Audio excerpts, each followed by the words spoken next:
প্রিয় দর্শক, আপনাদের সবাইকে সাদর আমন্ত্রণ জানাচ্ছি মিল্ক ভিটার ঝটপট ইফতারে। সঙ্গে আছি আমি রাহিমা সুলতানা রিতা। আশা করি আপনারা ভালো আছেন। চারিদিকে কেমন যেন একটু ঈদের সাজ রব দেখতে পাচ্ছি, একটা আমেজ চলে এসেছে, ভীষণ ভালো লাগছে।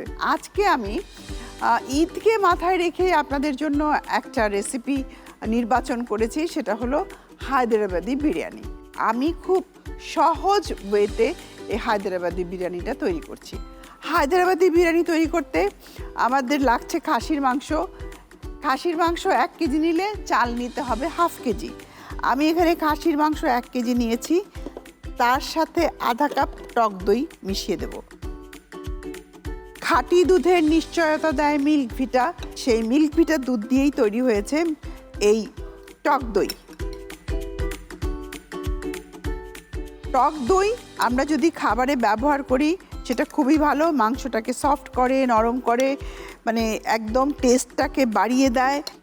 আপনারা দেখুন, ঠিক এইভাবে সুন্দর করে ম্যারিনেট করে আপনি রেখে দেবেন 1 ঘন্টা। তারপর 1 ঘন্টা পরে আপনি রান্না করুন। আপনাদের আজকে আমি একটা ছোট্ট টিপস দিচ্ছি। অনেকেই আপনারা আমাকে বলেন যে খাসির মাংস রান্না করতে গেলে কেমন যেন একটা গন্ধ লাগে, মানে খাসি খাসি গন্ধ থাকে, ভালো লাগে না। সেই গন্ধটা কেমন করে দূর করবেন? প্রথমেই বাজার থেকে খাসির মাংস কিনে এনে খুব ভালো করে তার যে পর্দা আছে, ফ্যাটগুলো আছে, সেগুলোকে ফেলে দেবেন। ফেলে তারপর মাংসটাকে খুব ভালো করে ধুয়ে নেবেন। ধুয়ে 1 কেজি মাংসতে 1 টেবিল চামচ লবণ মাখিয়ে আপনি ঢেকে রেখে দিন আধা ঘন্টা। তারপর খুব ভালো করে ধুয়ে ফেলুন। দেখা যাবে যে ওই যে খাসির মধ্যে একটা আষ্টে গন্ধ থাকে মনে হয়, সেই গন্ধটা আর কখনোই পাবেন না। ধুয়ে দেন আপনি টক দই দিয়ে ম্যারিনেট করে রাখুন। তারপর আপনার যা মন চায় আপনি রেজালা, বিরিয়ানি সব কিছু আপনি তৈরি করতে পারেন। তো আমি এখন হায়দ্রাবাদি বিরিয়ানির জন্য এখানে ম্যারিনেট করে রেখেছি। এখানে চাল রেখেছি, আর মশলার মধ্যে আমার আদা, রসুন, গরম মশলা, পুদিনা পাতা, পেঁয়াজ বেরেস্তা, মিল্ক ভিটা ঘি, এগুলো সব যাবে। আমি প্রথমেই মিল্ক ভিটা ঘি দিয়ে দিচ্ছি। চুলাটা বন্ধ রেখেই দিব, কারণ ঘি খুব দ্রুত পুড়ে যায়, আমাদেরকে এটা একটু মাথায় রাখতে হবে।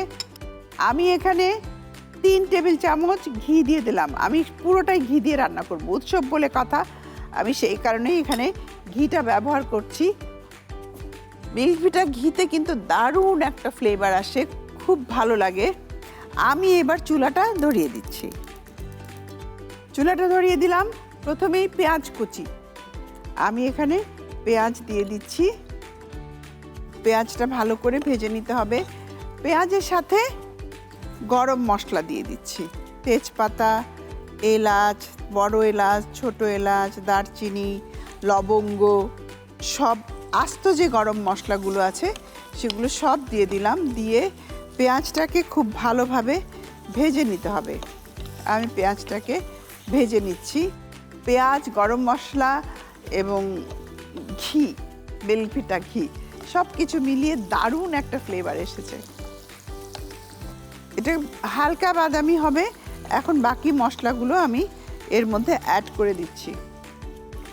আদা পেস্ট দিয়ে দিচ্ছি 1 টেবিল চামচ পরিমাণ, রসুন পেস্ট ½ চা চামচ, পেঁয়াজ বাটা 1 টেবিল চামচ, গরম মশলা পাউডার আধা চা চামচ, জিরার গুঁড়া আধা চা চামচ, ধনে গুঁড়া আধা চা চামচ, লাল মরিচ এখানে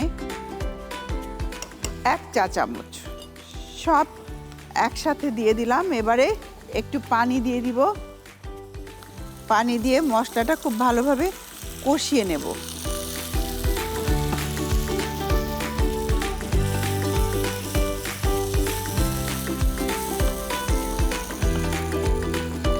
দিয়ে দিচ্ছি লবণ।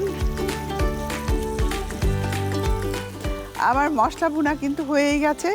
আমি এখন এখানে টক দই মাখানো মাংসটা দিয়ে দিলাম। এক্সট্রা পানি আমার মনে হয় এখানে খুব কমই লাগবে, কারণ খাসির মাংস সিদ্ধ হতে সময় লাগে না। আর টক দই আমি অনেকটাই দিয়েছি, এখানে 1 কাপ পরিমাণ টক দই আছে। এখন ঢেকে দিচ্ছি। প্রিয় দর্শক, নিয়ে নিচ্ছি ছোট্ট একটা ঝটপট মিল্ক ভিটা ইফতার থেকে ব্রেক। আমাদের সঙ্গেই থাকুন।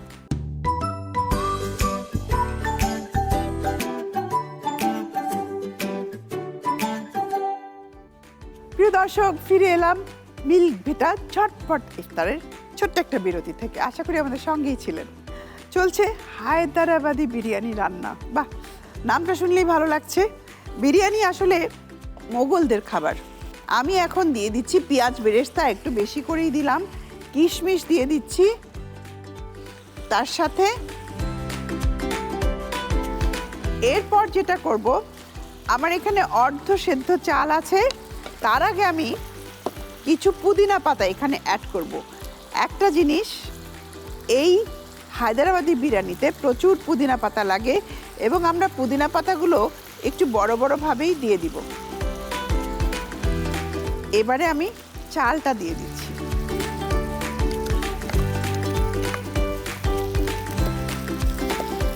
চালের সাথে আমি যেটা করব, একটু মিল্ক ভিটা দুধ, এখানে ফুল ক্রিম দুধ গুলিয়ে নিচ্ছি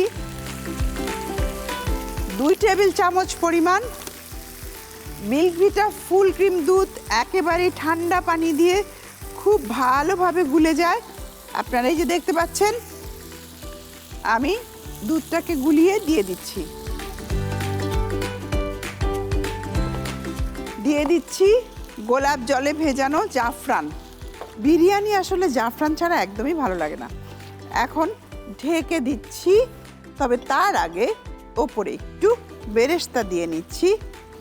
দিয়ে দিচ্ছি আবারও কিছু পুদিনা পাতা বড় বড় ডাঁটা সহ। অলমোস্ট কিন্তু আমাদের সব কিছু দিয়ে দিলাম। এখন যে কাজটা সেটা হলো দমের কাজ। এখন দমে থাকবে, আমি আগুনটা কমিয়ে দিচ্ছি। দমে আপনারা বাড়িতে যখন রান্না করবেন মিনিমাম আধা ঘন্টা তাওয়া দিয়ে আপনি হাঁড়িটা বসিয়ে রাখবেন। দেখলেন তো, বিরিয়ানি রান্না কি আপনার মনে হচ্ছে খুব একটা কঠিন? আসলে কিন্তু কঠিন নয়, একদমই সহজ। আমি এখানে, আমার কিন্তু বিরিয়ানি প্রায় হয়েই এসেছে।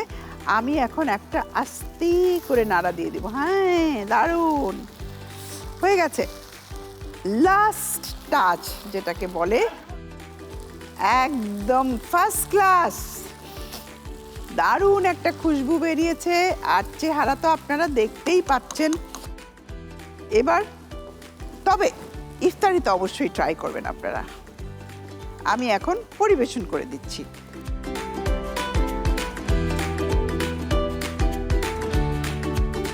মৌ মৌ করছে একদম গন্ধে।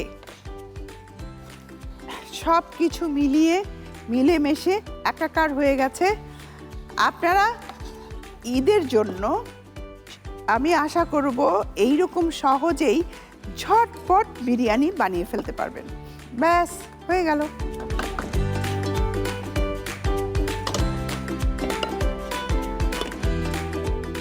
তৈরি হয়ে গেল ইফতারির জন্য এবং ঈদের জন্য হায়দ্রাবাদি বিরিয়ানি। আপনারা চাইলে ঝটপট তৈরি করে ফেলতে পারেন।